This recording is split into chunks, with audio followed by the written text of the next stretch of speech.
Hey, I'd like to welcome you to another episode of Mission Matters. My name is Adam Torres, and if you'd like to apply to be a guest in the show, just head on over to missionmatters.com and click on Be Our Guest to apply. All right, so today I have Jake Sisk on the line, and he's founder of Oasis Capital, and he's a podcast host of the newly launched Oasis Optimize podcast. Jake, welcome to the show. Thank you, Adam. Thanks for having me. It's a pleasure to be here. I'm really excited to dive into some of the things we're going to be talking about today. All right, Jake. So we got a lot to talk about today. I'm definitely excited to hear about what took place over at the Grant Cardone Foundation pitch-off competition that happened earlier in July. I know you were one of the judges. We've been covering the pitch-off competitions for the foundation because I'll tell you, I had Elaine on the show, I had Phil on the show, I even had Sherry on the show over the last couple of months, and I was just so enthralled with the story, and I just couldn't believe it. I'm like, more people need to hear about this because obviously they have a big brand, big following, all those things, but I don't hear as much about the foundation as I'd like to. When I saw the work that was being done, honestly, I want all my listeners and everybody else that'll listen to me to hear about this. So just to get us kicked off here, Jake, we're going to definitely get into the pitch-off competition. I want to know about your experience. I want to know about what took place and also some of the inspiration you got from that. But before we do all that, maybe just give us a little bit of about your background and maybe what you're doing over at Oasis Capital and just how you got into business originally. Yeah, so I've had a couple really unique opportunities growing up. I've always done sports. I've always been connected. And when I was 11 years old, I had an awesome opportunity to get connected with Fuel Up to Play 60, which they're attached to the NFL. And that's really where I got my journey kick-started with public speaking, speaking in rooms. I've been on over a dozen stages, and I'm in college now, between different organizations. I've interviewed a sitting president. I've been on the stage during an NFL draft. I've had all these awesome opportunities to connect with like-minded students, to get my public speaking journey started within the perspective of the health and wellness field. So going through middle school into high school, I had a lot of opportunities to speak at events with Play 60. I had opportunities to get connected with different foundations, and that inspired me to start up Oasis Capital, which is our overarching business that's involved in real estate. But on the other side of things, we have a podcast called Oasis Optimize. And what we do is we cover real estate, we cover health and wellness. And from an early age, I knew that I wanted to help as many people as I could.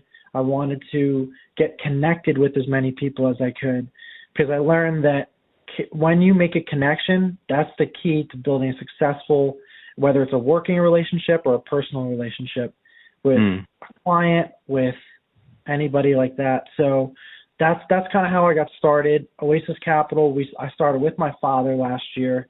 We do it full-time together now while I'm a college athlete at the same time. And it's been an awesome experience to work with a parent and also to be connected with all these different foundations, whether it's through my school, whether it's through the Grant Cardone Foundation, Play 60, the American Dairy Council, Gen Youth. All these incredible organizations have allowed me to speak and share my voice and just impact a lot of students, a lot of different people from different backgrounds.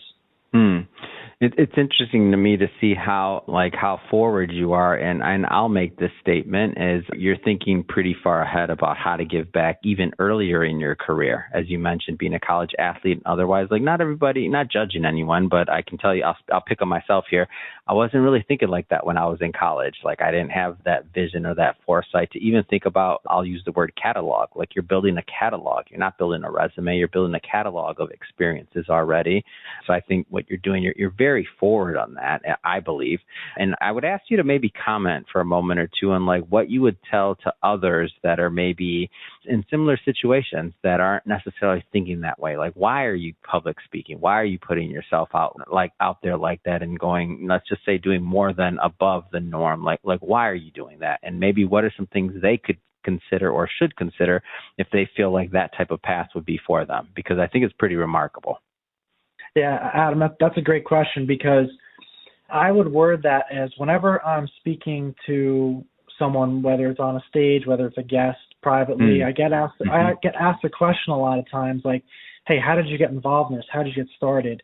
And I always think about the mindset of we're only here for such a finite amount of time. Every single day that I wake up in the morning, I'm blessed to have an opportunity to do what I love every day in some capacity, and I want to be able to take advantage fully of every opportunity I'm given, every opportunity that is presented, and any opportunity I create for myself and for other people. So I just wake up every day and I'm like, you don't know when your last day is going to be. You don't know how long we're going to be here. So why not take advantage of that while we're still here, while we're still present, while we wake up in the morning and think, hey, what's today going to bring? And I want to be able to go to sleep every night saying I did something to at least push that needle, even if it's just 1% every day.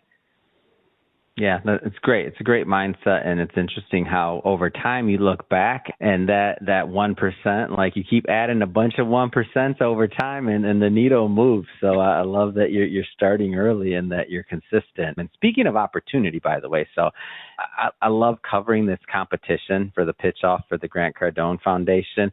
Talk to me about how that came about and like how you accepted the opportunity. Like, what was the impetus behind this? So it's a really funny story because my father and I, we are involved with the 10X business side of things with Grant Cardone's Real Estate Club, and it's been an amazing experience. They have a lot of really good workshops and stuff like that. And there was an event that I was doing earlier this year and I'm one of the youngest guys in the Real Estate Club. I'm 22 now, and I was the youngest ever winner of the Bring Your Deal pitch off. So it was very similar. Oh, come on. That's what I'm talking about, man. Speaking of pitch off, they're like, all right, you won this one. I need you to judge another one. Talk about promotion. Go ahead. So I was like, well, I'm in a room with a lot of adults who are much older than me, maybe a little bit older than me. And we're in this room talking real estate, and we presented all these deals during the course of this 2-day workshop. And at the end of the event, we all voted, and they said I had the best pitch, best deal of the week. And maybe 5 years from now, I'll bring it up to Grant and kind of bust his chops saying I beat his deal down the road. No, it's been an awesome experience. And after I won that, I decided, I was like, you know what? I've been speaking to students for a long time now. It's one of my passions. I was a president for the Student Athletic Advisory Committee at my previous school where I got my undergraduate degree in New Jersey. And one of the things that we always used to do there is we would go out to different schools, different middle schools, high schools, and we would talk to students. And I took this opportunity that came about in the Pitch Your Deal workshop, and I said, hey, let me reach out to the Grant Cardone Foundation. I'm already involved in them heavily.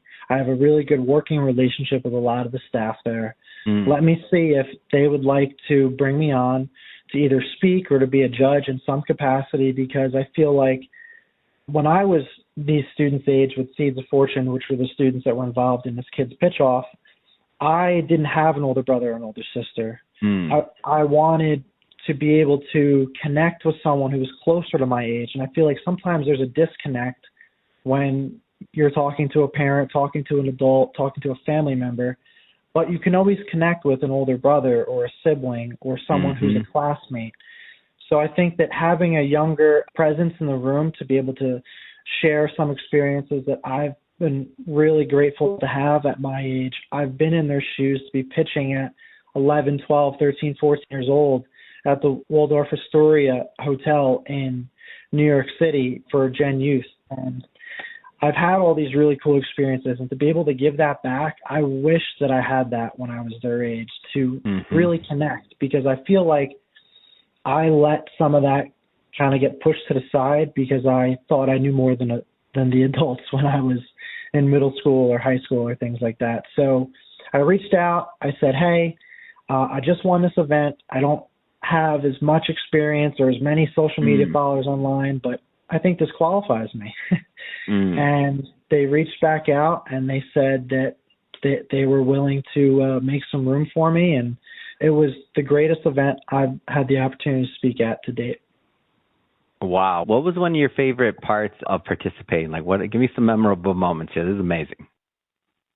So I think my favorite moment was when we were going through a tour of the Cardone Capitol, and I was with the students, and they were getting a tour of the different departments. And Phil asked a question to all the students. He was like, "Who's confident that they're going to have the best pitch today?" And everybody was kind of like looking around, like afraid to kind of raise their hand a little bit. And then there was one student immediately, her hand shot up, and I didn't say anything. I just kept tabs on it. And I was like, I bet you this student is going to do really well today. And that student, she ended up winning the whole Come on. event. And I made a comment, and I was like, I said to them at the end of the event, I said, the most important thing you could have is belief and confidence in yourself. And when I saw that immediately only one person in the room just shot their hand up, was not afraid to say, I believe in my idea. I believe in my ability to go on stage, to speak, and to kind of put my fears aside and just talk about an idea that I came up with, a business that I have. And I made that comment, and I knew immediately once I saw a hand shoot up with complete confidence that she was going to be one of the winners that day. Wow, that's amazing. And what just to give the listeners or the viewers that haven't had an opportunity or aren't actually too familiar with the competition itself, like what kind of ideas came out? Because this is high school age for everybody that's listening to this and for the first time and haven't been following the story. This is high school age. So some of the things as you describe this, I'm thinking like, this is college, this is post-college. Like I never even participated in a pitch competition and I'm over here like, come on, I probably need to still to get my skills up. But like, what was some of the ideas maybe that it doesn't have to be the winner or whoever, just whatever stuck to you, like some ideas that you saw presented where you're like, man, this is amazing. I can't believe this. Yeah, so there were some amazing just ideas that were even being presented that I think back when I was in high school and I felt like I was just going through the motions even though I was doing public speaking. And to see all these young women out there coming up with these brilliant ideas is inspiring. So, for example, one of the ideas that stuck out to us was that there was a piece of technology that you put the swim cap on, and it's attached to a heart rate monitor, and it also has ink that's released. And just the intricacy of this concept, and to even design a prototype at 14, 15, 16, 17 years old, like I was not doing this. And oh my! And it was amazing. So to see that an ink could be released when someone's heart rate spikes or drops too low, so that even if the lifeguard doesn't see them, to have the ink released into the water, and it was just so intricate and just a brilliant idea. Because when you think about it, there's not a lot of ideas out there that don't feel like they're recycled. So whenever you see an original idea, oftentimes they're from all of these brilliant minds that just don't know how to present the idea. So when you get exposure at this young age, like to do a kid's pitch off, to have an opportunity that the Grant Cardone Foundation is putting together, it allows these young students to really develop like, hey, I'm okay. Every time I pitch, I've come off and survived. So it gives them that confidence to continue to come up with these ideas, to push their ideas, to develop these prototypes, to ask for scholarship money. All these different grants are available to them. And to be able to have the Grant Cardone Foundation give them a platform for this is worth its weight in gold.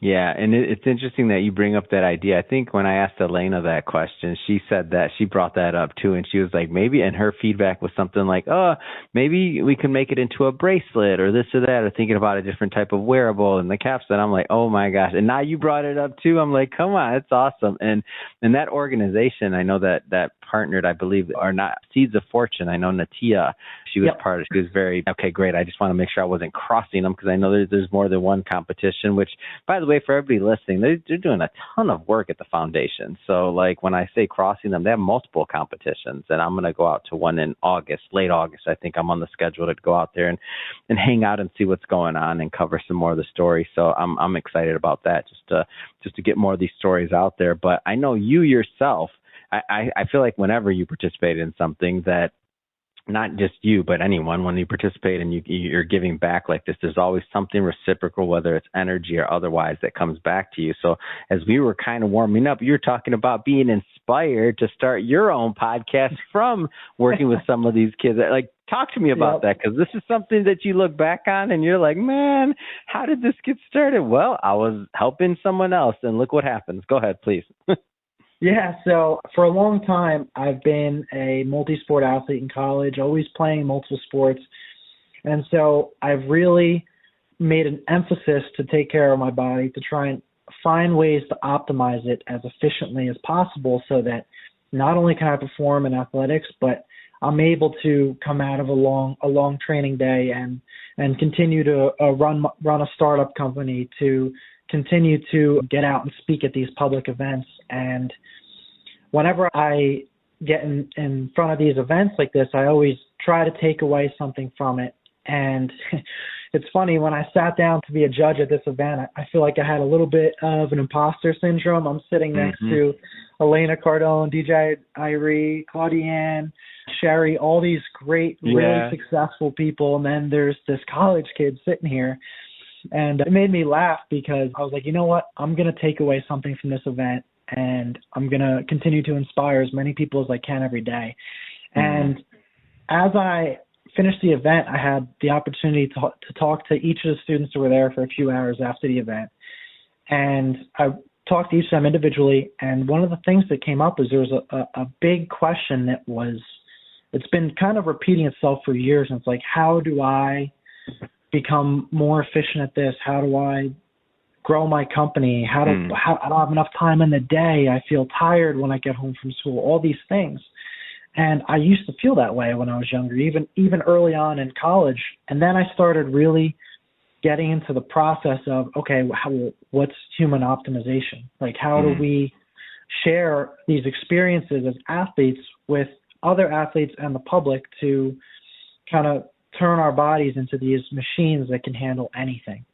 And as I was answering these questions, I was like, you know what? I'm going to make a podcast out of this to not only help these people in this room, but to help thousands of people, if not millions of people worldwide, with just these little short micro podcasts of things that you can implement into your daily life to slowly make changes, to make adjustments, and then over time they compound. Like I mentioned earlier on the call, that if you just get 1% better at something every day, you can look back on it and forget about it. But a year from now, you've just compounded all these things with interest, and you're either growing or you're dying.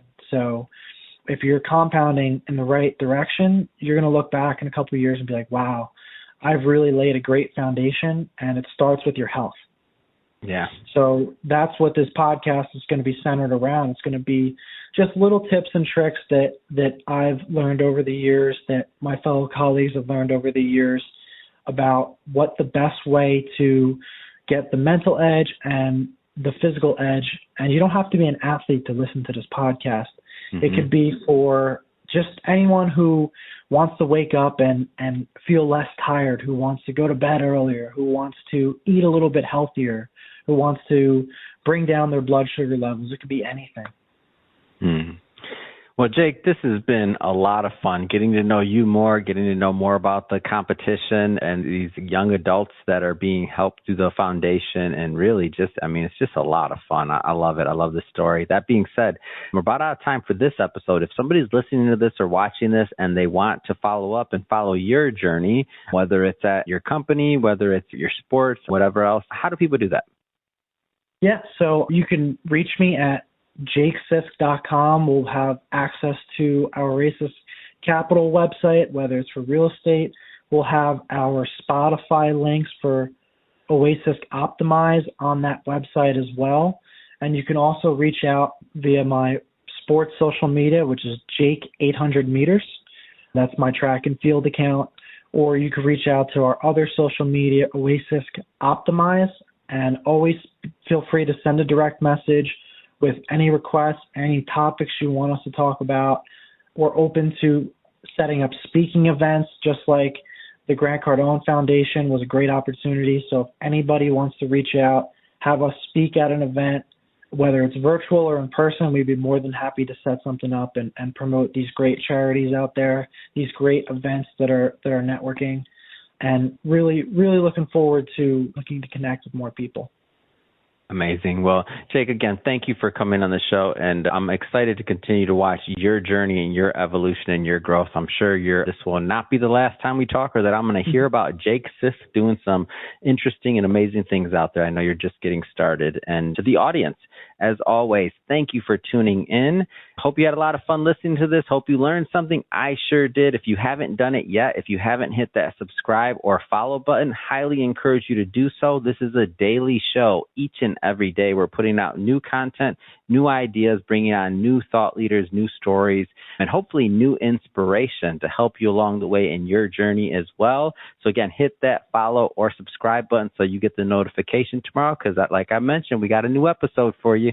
And Jake, again, thank you so much for all you do, and appreciate you helping out at the foundation and for keeping it going, man. So thank you. Thank you, Adam, and thank you to the Grant Cardone Foundation for the opportunities you both have given me.